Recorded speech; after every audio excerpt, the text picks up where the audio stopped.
So Bruce gave me a list of the accomplishments of the Asia Society that he wanted me to recite to you, but I'm going to be inspired by George Shultz and throw the list aside and just talk about the things I want to talk about.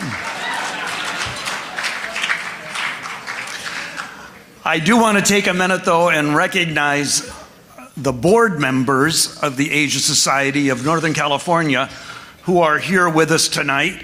Would you please stand when I call your name? Jack Wadsworth.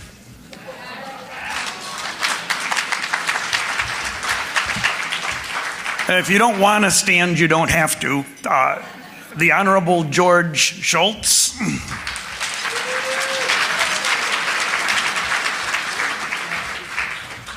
Chong-Moon Lee. Stephen Beal. Steve, where are you?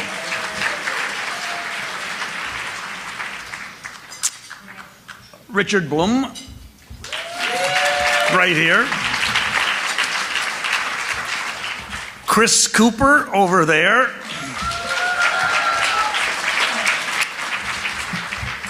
Susan Weeks right in the center.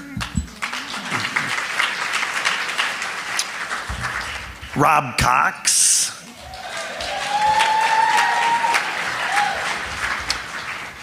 Buck G.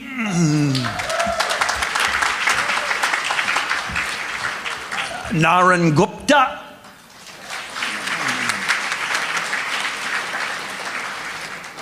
Dick Kramlich.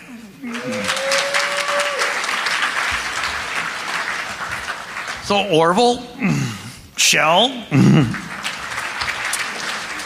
Sydney Kohara, of course, our MC,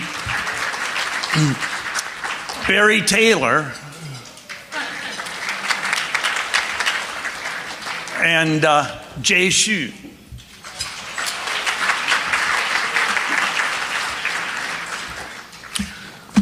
Okay, could I have my next slide, please?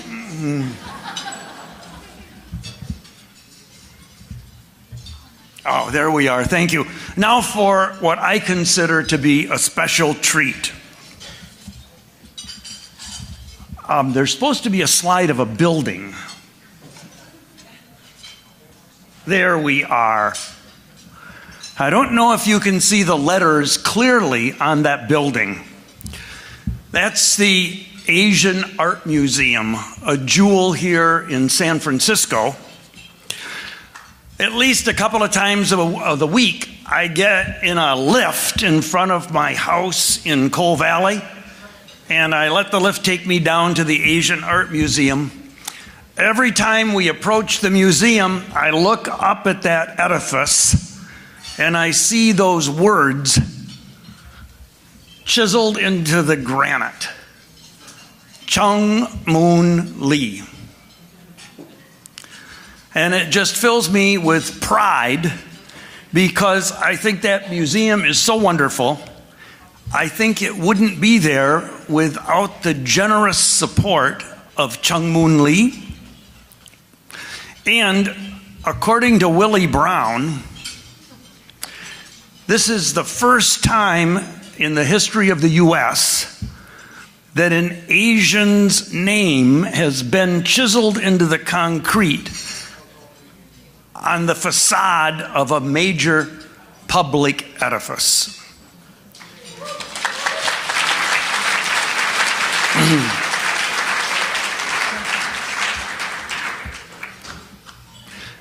I don't know if that's actually true.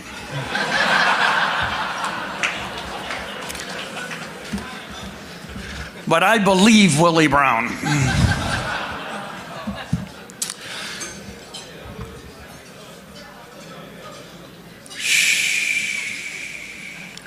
I want to say a few things about my good friend Chong-Moon Lee, because this guy, like the museum, is a San Francisco treasure. He's an amazing person. In his amazing career, he has been an herbal medicine salesman, a translator for the U.S. Army, a pharmaceutical salesman, a librarian, a golf ball salesman, and the founder of one of the fastest growing companies in the history of Silicon Valley. He is a man of many facets. He's a major risk taker. He's the descendant of a family that ruled Korea for 500 years. He's a true American patriot. He's a romantic. He's a philanthropist. And he is a truly great human being. He's one of the few true international men of mystery that I have ever known. So just a quick review of his life. He was born in 1928. So go do the math. That makes him pretty darn old. When he was a little fellow growing up in Korea, his father had a Chinese herbal medicine business. Later on, his father turned to selling pharmaceuticals, and the young Chong-Moon helped his father in these businesses. 1950, the Korean War, Chong-Moon became a translator for the U.S. Army. Now, this next one is the one that totally shocked me. 1959, Chong-Moon went to Vanderbilt and studied library science. So I gotta say, my whole life, I thought he went to MIT and studied engineering. Library science, it's just amazing. 1960s, he returned to Korea and sold pharmaceuticals and was a translator for the Korean government. 1970, at age 42, in protest of the military dictatorship in Korea, he emigrated to the U.S. at age 42. I think that's pretty brave. In 1982, at age 54, he took all of his life savings and a lot of money he'd borrowed from other people's life savings and risked it all to build a board that would enable an IBM computer to emulate an Apple computer. Out of this effort came Diamond Multimedia, which at one time was ranked as having the highest market share among PC graphics accelerator products, and also had in 1995 the largest IPO in Silicon Valley. The year after the IPO, he formed his venture capital fund, Ambex Venture Partners. Chong-Moon is an investor. He's an entrepreneur. He's a true patriot. He's also a romantic. And here I'd like to tell just a very quick story. He's told in the past about some young man who falls in love with a girl and wants to take her out on a great date, takes her to a restaurant he can't afford, encourages her to buy the most expensive thing on the menu, and then for himself only has a cup of soup. And he did this not out of hardship, but out of true romance. Now, there's a side of Chong-Moon that I think is really worth remembering and emulating. He's a true philanthropist. I'm not sure that the Asian Art Museum would be where it is today without Chong-Moon Lee. And there we have him standing there with his arm around Jay Shu, who might not also be where he is today, were it not for Chong-Moon Lee. Chong-Moon Lee is a great human being. He's a man who can see conflicts and disagreements from both sides. He's a man who employs the following formula: respect, engagement, and understanding. And in a sense, this is the formula that we here at the Asia Society stand for, because our mission is to help Americans understand Asia and to help Asians understand America. And I think that can only be accomplished by following what I'm going to call the Chong-Moon Lee formula. It has to begin with respect. Respect has to be followed by engagement. And engagement will ultimately result in understanding. And for that reason, we want to give to Chong-Moon Lee tonight I think in the future we'll look back on this and say the most important award that we so far have ever given to anybody, and that is the Chairman Emeritus of the Asia Society of Northern California. So Chong-Moon Lee, please come up. Jack, please come up and help me.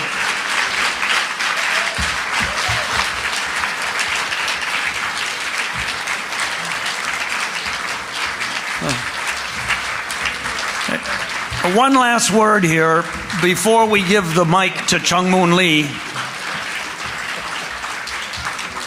Having been an academician in my past, I can translate the word emeritus for you. It means forever.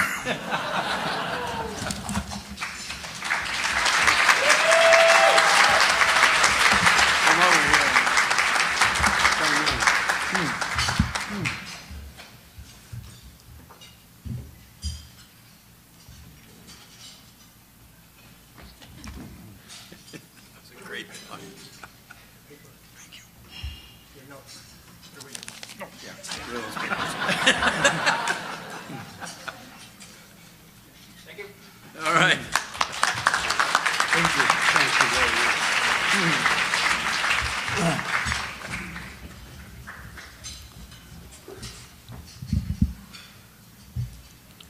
Oh boy, I don't know what to say. I thought Ken's profession, being a successful banker. Now I can see him, I don't know where he dug up all this information about me. And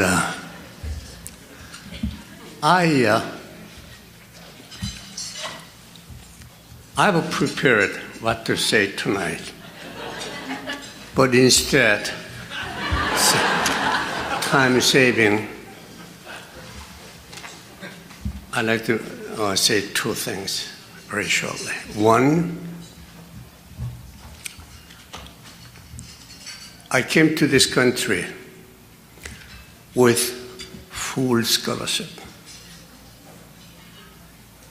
From the day I left my home, came, get the master's degree, going back, including transportation, hotels, everything being paid. Of course, tuitions, books, dormitories, everything until I get the master's degree. Luckily, Vanderbilt has two systems, one quarterly system, semester system. So I applied quarterly system. You can finish master's degree in 1 year. So I registered, and then Dean of Registration called me, coming into his office, and he said, "You're not get into this program. Stay here 2 years, have a nice beer, movie over the weekend. Hopefully you get the master's degree and you can go back. So I say, sir, I try to save. You know, I came here with the U.S. government, Korean government scholarship. Means Korean government doesn't have a dollar. So American government aid. American government aid is your citizens' tax money. I like to save it. He looked at me.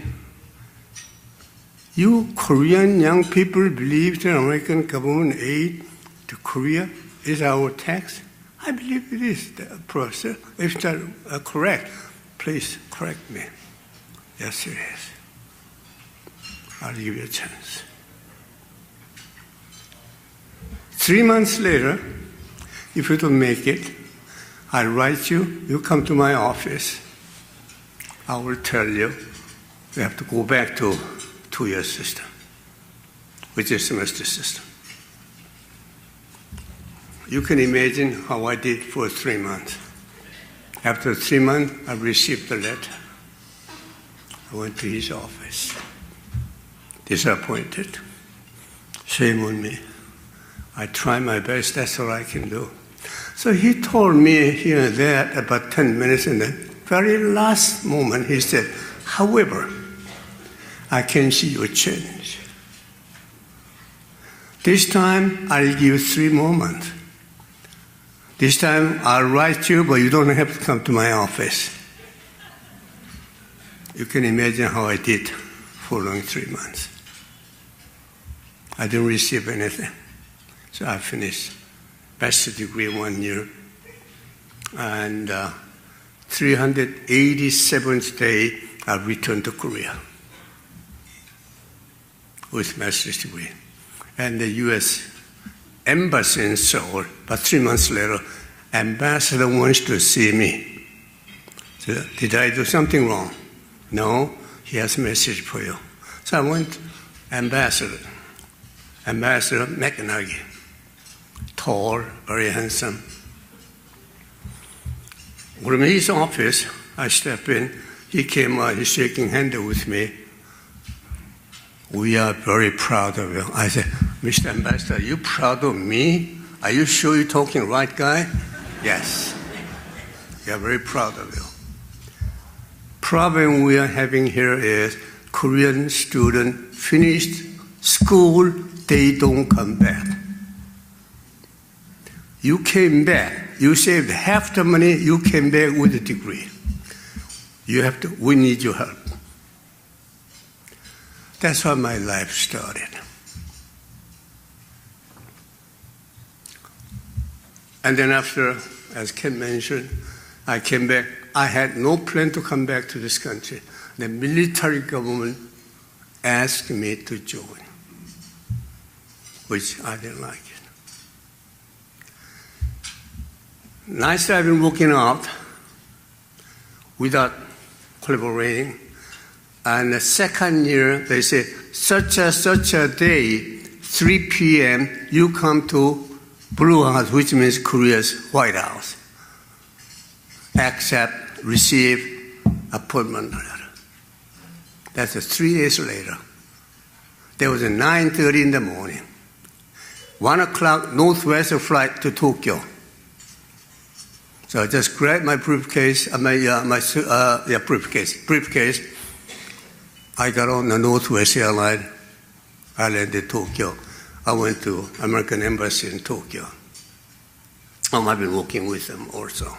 So they know me, and I asked them to contact the embassy in Seoul, and that's how I left that. So U.S. Embassy in Seoul knew my situation with the government very well. So they contacted Tokyo U.S. Embassy, gave me work passport.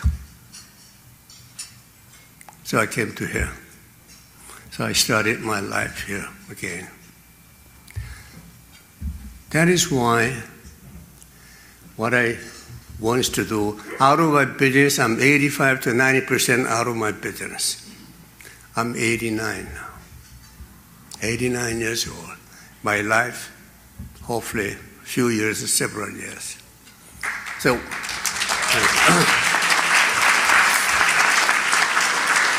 what I like to do rest of my life, and I need your help. We Asians have no idea of a community mentality. China, Korea, all emperors, dictators. No community mentality. Me, my family. Same thing Korea, same thing China. Very similar Japan also.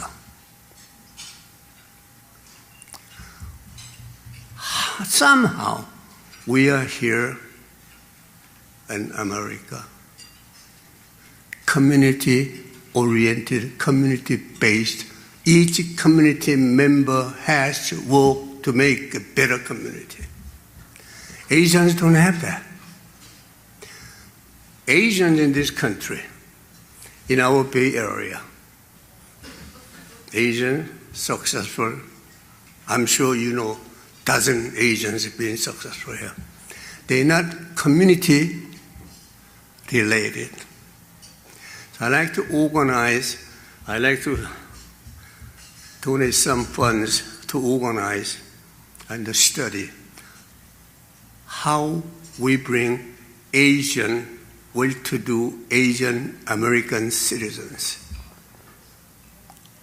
to participate community, make this great country even better with Asian Americans.